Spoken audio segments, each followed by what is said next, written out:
ಈ ಕಾರ್ಯಕ್ರಮದ ಪ್ರಾಯೋಜಕರು Gadiyar group of company.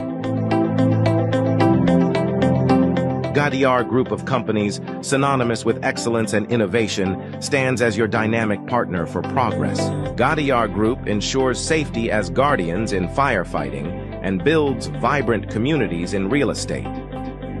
Building tomorrow, today. ವೀಕ್ಷಕರ ಸನ್ಮಾರ್ಗ ನ್ಯೂಸ್ಗೆ ಸ್ವಾಗತ. ನಾನು ಪ್ರಿಯ ಸುದೇಶ್. ಇರಾನ್ ಮತ್ತು ಅಮೆರಿಕ ನಡುವಿನ ಸಂಘರ್ಷ ಹೊಸ ಮಜಲನ್ನ ಮುಟ್ಟಿದೆ. ಹರ್ಮುಜ್ ಜಲಸಂಧಿಯನ್ನ ದಾಟುವ ಕೆಲವು ಹಡಗುಗಳಿಗೆ Iran $2 million American dollar charge ಮಾಡ್ತಾ ಇದೆ ಎಂದು ಲಂಡನ್ ಕೇಂದ್ರವಾಗಿರುವ ಇರಾನ್ ಇಂಟರ್ನ್ಯಾಷನಲ್ ವರದಿ ಮಾಡಿದೆ. ಇರಾನ್ ಪಾರ್ಲಿಮೆಂಟ್ನ ರಾಷ್ಟ್ರೀಯ ಸುರಕ್ಷಾ ಸಮಿತಿಯ ಸದಸ್ಯರಾದ ಅಲಾದ್ದೀನ್ ಬೋರಾ ಅವರು ಈ ಮಾಹಿತಿಯನ್ನ ನೀಡಿರುವುದಾಗಿ ವರದಿಯಲ್ಲಿ ತಿಳಿಸಲಾಗಿದೆ. ಹಾರ್ಮುಜ್ ಜಲಸಂಧಿಯಲ್ಲಿ ಇರಾನಿನ ಅಧಿಕಾರವನ್ನು ದೃಢಪಡಿಸುವ ಬೆಳವಣಿಗೆ ಇದಾಗಿದೆ ಎಂದು ಅವರು ಹೇಳಿದ್ದಾರೆ. ಈಗ ಯುದ್ಧಕ್ಕಾಗಿ ಭಾರಿ ಹಣದ ಅಗತ್ಯ ಇದೆ. ಆದ್ದರಿಂದ ಹಾರ್ಮುಜ್ ಜಲಸಂಧಿಯನ್ನು ದಾಟಿ ಹೋಗುವ ಹಡಗುಗಳಿಂದ ಶುಲ್ಕವನ್ನು ವಸೂಲು ಮಾಡುತ್ತಿದ್ದೇವೆ ಎಂದು ಅವರು ಹೇಳಿದ್ದಾರೆ. ಇರಾನಿನ ಸಾಮರ್ಥ್ಯವನ್ನು ಸ್ಪಷ್ಟಪಡಿಸುವ ಕ್ರಮ ಇದಾಗಿದೆ ಎಂದು ಅವರು ಹೇಳಿದ್ದಾರೆ. ಇದೇ ವೇಳೆ ಹಾರ್ಮುಜ್ ಜಲಸಂಧಿಯ ಸಮೀಪ ಅಮೆರಿಕದ F-15 ಯುದ್ಧ ವಿಮಾನವನ್ನು ಕೆಳಗುರುಳಿಸಿರುವುದಾಗಿ ಇರಾನ್ ಹೇಳಿಕೊಂಡಿದೆ. ಮಿಸೈಲ್ ಉಪಯೋಗಿಸಿ ಈ ವಿಮಾನವನ್ನು ನೆಲಕ್ಕೆ ಉರುಳಿಸಿರುವುದಾಗಿ ಇರಾನ್ ಹೇಳಿದೆ ಮತ್ತು ಅದರ ವಿಡಿಯೋವನ್ನು ಕೂಡ ಬಿಡುಗಡೆಗೊಳಿಸಿದೆ. ಇದಕ್ಕೆ ಅಮೆರಿಕ ಯಾವುದೇ ಪ್ರತಿಕ್ರಿಯೆ ನೀಡಿಲ್ಲ. ತಮ್ಮ ವಿದ್ಯುತ್ ಸ್ಥಾವರಗಳ ಮೇಲೆ ದಾಳಿ ನಡೆಸಿದರೆ ಹರ್ಮುಜ್ ಜಲಸಂಧಿಯನ್ನ ಅನಿರ್ದಿಷ್ಟ ಕಾಲಕ್ಕೆ ಮುಚ್ಚುವೆ ಎಂದು ಇರಾನ್ ಬೆದರಿಕೆ ಹಾಕಿದೆ. ಒಂದು ವೇಳೆ ವಿದ್ಯುತ್ ಸ್ಥಾವರಗಳ ಮೇಲೆ ದಾಳಿ ನಡೆಸಿದ್ರೆ ಮತ್ತು ಅದರಿಂದಾಗಿ ಅದಕ್ಕೆ ನಾಶನಷ್ಟ ಸಂಭವಿಸಿದ್ರೆ ಅದನ್ನ ರಿಪೇರಿ ಮಾಡುವವರೆಗೆ ಹರ್ಮುಜ್ ಕಾಲುವೆಯನ್ನ ಸಂಪೂರ್ಣವಾಗಿ ಮುಚ್ಚುವೆ ಎಂದು ಇರಾನ್ ಹೇಳಿದೆ. ಇರಾನಿನ ಮನೆಗಳು ವಿದ್ಯುತ್ ಕೊರತೆಯಿಂದ ಕತ್ತಲೆಯ ಬೀಡಾದರೆ ಇಸ್ರೇಲಿನ ಎಲ್ಲ ವಿದ್ಯುತ್ ಸ್ಥಾವರಗಳ ಮೇಲೆ ಮತ್ತು ಗಲ್ಫ್ ರಾಷ್ಟ್ರಗಳಲ್ಲಿರುವ ಅಮೆರಿಕದ ಹಿತಾಸಕ್ತಿಗಳ ಮೇಲೆ ದಾಳಿ ನಡೆಸುವೆ ಎಂದು ಇರಾನ್ ಎಚ್ಚರಿಕೆ ನೀಡಿದೆ.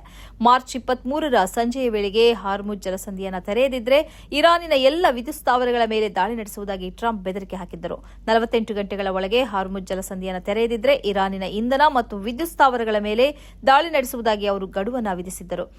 ಜಾಗತಿಕ ತೈಲ ಮಾರುಕಟ್ಟೆಯಲ್ಲಿ ಬೆಲೆಗಳು ಹೆಚ್ಚಾಗಿರುವಂತೆಯೇ ಮತ್ತು ತೈಲ ಸಾಗಾಟ ನಿಂತಿರುವುದರಿಂದ ಎಲ್ಲೆಡೆ ಸಮಸ್ಯೆಯಾಗಿದ್ದು, ಈ ಹಿನ್ನೆಲೆಯಲ್ಲಿ ಟ್ರಂಪ್ ಈ ಎಚ್ಚರಿಕೆ ನೀಡಿದ್ದರು. ಈ ನಡುವೆ ಇಸ್ರೇಲಿನ ಅಣ್ವಸ್ತ್ರ ಸಂಶೋಧನಾ ಕೇಂದ್ರದ ಮೇಲೆ ಮೊದಲ ಬಾರಿಗೆ ಇರಾನ್ ದಾಳಿ ನಡೆಸಿದ್ದು 200ರಷ್ಟು ಜನರು ಗಾಯಗೊಂಡಿದ್ದಾರೆ ಎಂದು ಇಸ್ರೇಲಿನ ಆರೋಗ್ಯ ಸಚಿವಾಲಯ ತಿಳಿಸಿದೆ. ಧರ್ಮಸ್ಥಳದ ಸೌಜನ್ಯ ಅತ್ಯಾಚಾರ ಮತ್ತು ಕೊಲೆ ಪ್ರಕರಣಕ್ಕೆ ಸಂಬಂಧಿಸಿದಂತೆ ಸುಪ್ರೀಂ ಕೋರ್ಟ್ ರಾಜ್ಯ ಸರ್ಕಾರ ಮತ್ತು ಸಿಬಿಐಗೆ ನೋಟಿಸ್ ನೀಡಿದೆ. ಈ ಪ್ರಕರಣದ ಮರು ತನಿಖೆ ನಡೆಸುವಂತೆ ಕೋರಿ ಸೌಜನ್ಯ ತಾಯಿ ಕುಸುಮಾವತಿ ಸುಪ್ರೀಂ ಕೋರ್ಟ್ ಮೆಟ್ಟಿಲೇರಿದ್ದರು. ಹೈಕೋರ್ಟ್ ಆದೇಶವನ್ನು ಪ್ರಶ್ನಿಸಿದ್ದರು. ಈ ಅರ್ಜಿ ವಿಚಾರಣೆ ನಡೆಸಿದ ಸುಪ್ರೀಂ ಕೋರ್ಟ್ ರಾಜ್ಯ ಸರ್ಕಾರ ಸಿಬಿಐಗೆ ನೋಟಿಸ್ ಜಾರಿ ಮಾಡಿದೆ. ಈ ಹಿಂದೆ ಹೈಕೋರ್ಟ್ ಈ ಪ್ರಕರಣಕ್ಕೆ ಸಂಬಂಧಿಸಿದಂತೆ ವೈದ್ಯಕೀಯ ಪುರಾವೆ ಇಲ್ಲ ಎಂದು ಹೇಳಿ ಮರು ತನಿಖೆಗೆ ಆದೇಶಿಸಲು ನಿರಾಕರಿಸಿತ್ತು. ಆದರೆ ಇದೀಗ ಸುಪ್ರೀಂ ಕೋರ್ಟ್ಗೆ ವೈದ್ಯಕೀಯ ಪುರಾವೆ ಸಲ್ಲಿಸಲಾಗಿದೆ ಎಂದು ಹೇಳಲಾಗಿದೆ. 2012ರ ಅಕ್ಟೋಬರ್ 9ರಂದು ದಕ್ಷಿಣ ಕನ್ನಡ ಜಿಲ್ಲೆಯ ಬೆಳ್ತಂಗಡಿ ತಾಲೂಕಿನ ಉಜಿರೆಯ ಧರ್ಮಸ್ಥಳದ ಬಳಿ 17 ವರ್ಷದ ಕಾಲೇಜ್ ವಿದ್ಯಾರ್ಥಿನಿ ಸೌಜನ್ಯಳನ್ನು ಅಪಹರಿಸಿ ಅತ್ಯಾಚಾರ ಮಾಡಲಾಗಿತ್ತು. ಮರುದಿನ ಆಕೆಯ ಮೃತದೇಹ ನೇತ್ರಾವತಿ ಸ್ನಾನಘಟ್ಟದ ಬಳಿಯ ಪೊದೆಯಲ್ಲಿ ಸಿಕ್ಕಿತ್ತು. ಸೌಜನ್ಯ ಪ್ರಕರಣವನ್ನು 2013ರಲ್ಲಿ ಸಿಬಿಐಗೆ ವರ್ಗಾಯಿಸಲಾಗಿತ್ತು. ನಂತರ 2015ರಲ್ಲಿ ಮಂಗಳೂರಿನಿಂದ ಬೆಂಗಳೂರಿನ ವಿಶೇಷ ಸಿಬಿಐ ನ್ಯಾಯಾಲಯಕ್ಕೆ ವರ್ಗಾಯಿಸಲಾಗಿತ್ತು. ಈ ನಡುವೆ ಪ್ರಕರಣದ ಸಾಕ್ಷಿಯಾಗಿದ್ದ ರವಿ ಪೂಜಾರಿ ಎಂಬುವವರು ನಿಗೂಢವಾಗಿ ಸಾವನ್ನಪ್ಪಿದ್ದರು. ಸೌಜನ್ಯ ಅತ್ಯಾಚಾರ ಕೊಲೆ ನಡೆದ 2 ದಿನದಲ್ಲೇ ಸಂತೋಷ್ ರಾವ್ ಎಂಬಾತನ ಬಂಧನ ಮಾಡಲಾಗಿತ್ತು. ಸುಮಾರು 11 ವರ್ಷಗಳ ಕಾಲ ಸಂತೋಷ್ ಜೈಲಿನಲ್ಲಿದ್ದರು. ಆದರೆ ಪ್ರಕರಣದ ವಿಚಾರಣೆ ನಡೆಸಿದ ವಿಶೇಷ ನ್ಯಾಯಾಲಯದ ನ್ಯಾಯಾಧೀಶ ಸಿಬಿ ಸಂತೋಷ್ 2023ರಲ್ಲಿ ಸಂತೋಷ್ ರಾವ್ ಪ್ರಕರಣದಲ್ಲಿ ನಿರ್ದೋಷಿ ಎಂದು ಘೋಷಿಸಿದ್ದರು.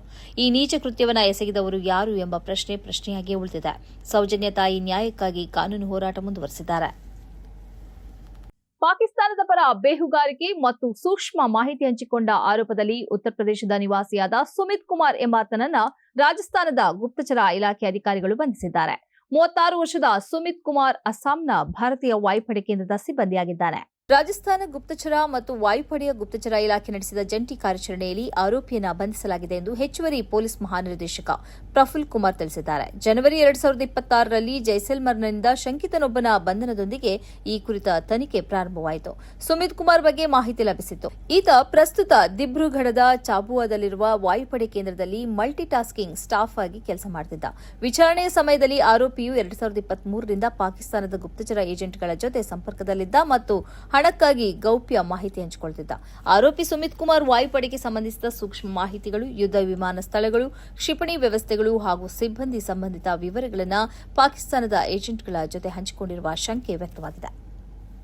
ಏಪ್ರಿಲ್ 1ರಿಂದ ದೇಶಾದ್ಯಂತ ರಾಷ್ಟ್ರೀಯ ಹೆದ್ದಾರಿಗಳಲ್ಲಿ ಟೋಲ್ ಶುಲ್ಕ ಹೆಚ್ಚಳ ಜಾರಿಗೆ ಬರಲಿದ್ದು, ಇದರಿಂದ ವಾಹನ ಸವಾರರಿಗೆ ಹೊರೆ ಬೀಳಲಿದೆ. ಪ್ರತಿ ವರ್ಷ ಏಪ್ರಿಲ್ ಮೊದಲ ದಿನದಿಂದಲೇ ಟೋಲ್ ದರಗಳನ್ನು ಪರಿಷ್ಕರಿಸುವ ಪದ್ಧತಿಯಂತೆ ಈ ವರ್ಷವೂ ದರ ಏರಿಕೆ ಘೋಷಿಸಲಾಗಿದೆ. ಈ ದರಗಳು 4ರಿಂದ 5% ಏರಿಕೆಯಾಗುವ ಸಾಧ್ಯತೆ ಇದೆ ಎಂದು ಹೇಳಲಾಗುತ್ತದೆ. ಈ ದರ ಏರಿಕೆ ಕಾರು, ಬಸ್, ಲಾರಿ ಸೇರಿದಂತೆ ಎಲ್ಲಾ ವಾಹನಗಳಿಗೆ ಅನ್ವಯವಾಗಲಿದೆ. ಹೆದ್ದಾರಿಗಳ ನಿರ್ವಹಣೆ, ದುರಸ್ತಿ ಮತ್ತು ಅಭಿವೃದ್ಧಿ ವೆಚ್ಚಗಳನ್ನು ಗಮನದಲ್ಲಿಟ್ಟುಕೊಂಡು ಈ ಪರಿಷ್ಕರಣೆ ಮಾಡಲಾಗುತ್ತದೆ ಎಂದು ಅಧಿಕಾರಿಗಳು ತಿಳಿಸಿದ್ದಾರೆ. ಆದರೆ ಈ ಕ್ರಮದಿಂದ ದಿನನಿತ್ಯ ಹೆದ್ದಾರಿ ಬಳಸುವ ಪ್ರಯಾಣಿಕರು ಮತ್ತು ಸಾರಿಗೆ ವಲಯದವರು ಸಂಕಷ್ಟಕ್ಕೀಡಾಗುವ ಸಾಧ್ಯತೆ ಇದೆ. ಇದರೊಂದಿಗೆ ಫಾಸ್ಟ್ಯಾಗ್ ಬಳಕೆದಾರರಿಗೂ ಕೆಲವು ಬದಲಾವಣೆಗಳು ಜಾರಿಗೆ ಬರುತ್ತಿವೆ. ಫಾಸ್ಟ್ಯಾಗ್ ಖಾತೆಯಲ್ಲಿ ಹಣ ಕೊರತೆ ಇದ್ದರೆ ಅಥವಾ ತಾಂತ್ರಿಕ ಸಮಸ್ಯೆಯಿಂದ ಪಾವತಿ ವಿಫಲವಾದರೆ ದ್ವಿಗುಣ ಟೋಲ್ ಶುಲ್ಕ ವಿಧಿಸುವ ನಿಯಮವನ್ನು ಕಟ್ಟುನಿಟ್ಟಾಗಿ ಅನುಸರಿಸಲು ನಿರ್ಧರಿಸಲಾಗಿದೆ. ಇದರಿಂದ ವಾಹನ ಸವಾರರು ತಮ್ಮ ಖಾತೆಯಲ್ಲಿ ಸಮರ್ಪಕ ಹಣ ಇರಿಸುವುದು ಕಡ್ಡಾಯವಾಗಿದೆ. ಹೆದ್ದಾರಿಗಳಲ್ಲಿ ನಗದು ರಹಿತ ಪಾವತಿ ವ್ಯವಸ್ಥೆಯನ್ನು ಉತ್ತೇಜಿಸುವ ಉದ್ದೇಶದಿಂದ ಡಿಜಿಟಲ್ ಪಾವತಿಗಳಿಗೆ ಹೆಚ್ಚಿನ ಆದ್ಯತೆ ನೀಡಲಾಗುತ್ತಿದೆ. ಫಾಸ್ಟ್ಯಾಗ್ ಹಾಗೂ ಯುಪಿಐ ಮೂಲಕ ಪಾವತಿ ಮಾಡುವ ವ್ಯವಸ್ಥೆಯನ್ನು ಇನ್ನಷ್ಟು ಬಲಪಡಿಸಲು ಈ ಕ್ರಮ ಕೈಗೊಳ್ಳಲಾಗಿದೆ ಎನ್ನಲಾಗಿದ್ದು, ಇದು ಟೋಲ್ ಪ್ಲಾಜಾಗಳಲ್ಲಿ ವಾಹನಗಳ ದಟ್ಟಣೆ ಕಡಿಮೆ ಮಾಡಲು ಸಹಾಯ ಮಾಡಲಿದೆ. ರಾಷ್ಟ್ರೀಯ ಹೆದ್ದಾರಿಗಳಲ್ಲಿ ಟೋಲ್ ಶುಲ್ಕ ಹೆಚ್ಚಳವಾಗಿರುವ ಹಿನ್ನೆಲೆಯಲ್ಲಿ ರಾಜ್ಯದಲ್ಲಿರುವ ರಾಷ್ಟ್ರೀಯ ಹೆದ್ದಾರಿಗಳ ಶುಲ್ಕವೂ ಹೆಚ್ಚಳವಾಗಲಿದೆ. ರಾಜ್ಯದಲ್ಲಿ ಸಾಗುವ 9 ಪ್ರಮುಖ ರಾಷ್ಟ್ರೀಯ ಹೆದ್ದಾರಿಗಳಲ್ಲಿ ಟೋಲ್ ಶುಲ್ಕ ಹೆಚ್ಚಾಗುತ್ತಿದೆ. ಕೌಸರ್ ಬಿನ್ ಹನಿಯಾ ಅವರು ನಿರ್ದೇಶಿಸಿರುವ ಆಸ್ಕರ್ ಪ್ರಶಸ್ತಿಗೆ ನಾಮನಿರ್ದೇಶಿತವಾಗಿದ್ದ ಸಾಕ್ಷ್ಯಚಿತ್ರ the voice of Hind Rajab ಎಂಬ ಸಿನಿಮಾವನ್ನ ಭಾರತದಲ್ಲಿ ಬಿಡುಗಡೆಗೊಳಿಸಲು ಕೇಂದ್ರ ಚಲನಚಿತ್ರ ಮಂಡಳಿ ಅನುಮತಿ ನಿರಾಕರಿಸಿದೆ ಎಂದು ಗೊತ್ತಾಗಿದೆ. ಈ ಸಿನಿಮಾದ ಪ್ರದರ್ಶನವು ಭಾರತ ಮತ್ತು ಇಸ್ರೇಲ್ ನಡುವಿನ ರಾಜತಾಂತ್ರಿಕ ಸಂಬಂಧಗಳನ್ನು ಹದಗೆಡಿಸಬಹುದು ಎಂದು ಅಧಿಕಾರಿಗಳು ಎಚ್ಚರಿಕೆ ನೀಡಿದ್ದಾರೆ ಎಂದು ಮುಂಬೈ ಮೂಲದ ವಿತರಕ ಮನೋಜ್ ನಂದವಾನ್ ಹೇಳಿದ್ದಾರೆ. ಗಾಜಾ ನರಮೇಧದ ಸಮಯದಲ್ಲಿ 5 ವರ್ಷದ ಹಿಂದೆ ರಜಬ್ ಎಂಬ ಬಾಲೆಯ ಕುಟುಂಬವು ಇಸ್ರೇಲಿ ಆಕ್ರಮಣದಿಂದ ಪಲಾಯನ ಮಾಡಲು ಯತ್ನಿಸಿರುವ ಸನ್ನಿವೇಶವನ್ನು ಈ ಚಿತ್ರವು ವಿವರಿಸುತ್ತದೆ. ಈ ಕುಟುಂಬ ಪಲಾಯನ ಮಾಡುತ್ತಿದ್ದಾಗ ಅದರ ಮೇಲೆ ಇಸ್ರೇಲ್ ದಾಳಿ ನಡೆಸುತ್ತದೆ. ತನ್ನ ತಂದೆ, ತಾಯಿ ಸಹಿತ ಕುಟುಂಬದ ಎಲ್ಲರೂ ಹತ್ಯೆಗೀಡಾಗ್ತಾರೆ. ಆದರೆ ಈ ಮಗು ಬದುಕುಳಿಯುತ್ತದೆ. ಆ ಸಂದರ್ಭದಲ್ಲಿ ಈ ಮಗು ತನ್ನನ್ನು ರಕ್ಷಿಸಿ ಎಂದು ಕರೆ ಮಾಡಿ ವಿನಂತಿಸುತ್ತದೆ. ಅದಕ್ಕೆ ರೆಡ್ ಕ್ರೆಸೆಂಟ್ ಸಂಸ್ಥೆಯ ಸೇವಾ ಕಾರ್ಯಕರ್ತರು ಪ್ರತಿಕ್ರಿಯಿಸುತ್ತಾರೆ ಮತ್ತು ಆ ಮಗುವನ್ನು ರಕ್ಷಿಸಲು ಬರ್ತಾರೆ. ಹೀಗೆ ಆ ಮಗುವನ್ನ ಮತ್ತೊಂದು ದಾಳಿ ಆಗ್ತದೆ ಮತ್ತು ಆ ಮಗು ಮೃತಪಡುತ್ತದೆ. ಈ ಸಿನಿಮಾದಲ್ಲಿ ಆ ಮಗುವಿನ ಮಾತುಕತೆಯ ನಿಜವಾದ ಆಡಿಯೋವನ್ನು ಕೂಡ ಕೇಳಿಸಲಾಗುತ್ತದೆ. ಈ ಸಿನಿಮಾ ಅಮೆರಿಕ, ಬ್ರಿಟನ್ನಲ್ಲಿ ಕೂಡ ಪ್ರದರ್ಶನಗೊಂಡಿದೆ. ಆದರೆ ಭಾರತದಲ್ಲಿ ಪ್ರದರ್ಶನ ಮಾಡುವುದಕ್ಕೆ ಚಲನಚಿತ್ರ ಮಂಡಳಿ ಅನುಮತಿಯನ್ನು ನೀಡಿಲ್ಲ. ಇದು ಈ ಹೊತ್ತಿನ ಸುದ್ದಿ ಸಂಚಯ. ನಿರಂತರವಾಗಿ ನೋಡ್ತಾ ಇರಿ ಸನ್ಮಾರ್ಗ ನ್ಯೂಸ್. ಸುದ್ದಿಗಳ ಸಂತೆಯಲ್ಲಿ ಸತ್ಯದ ಮೊಂಬತ್ತಿ.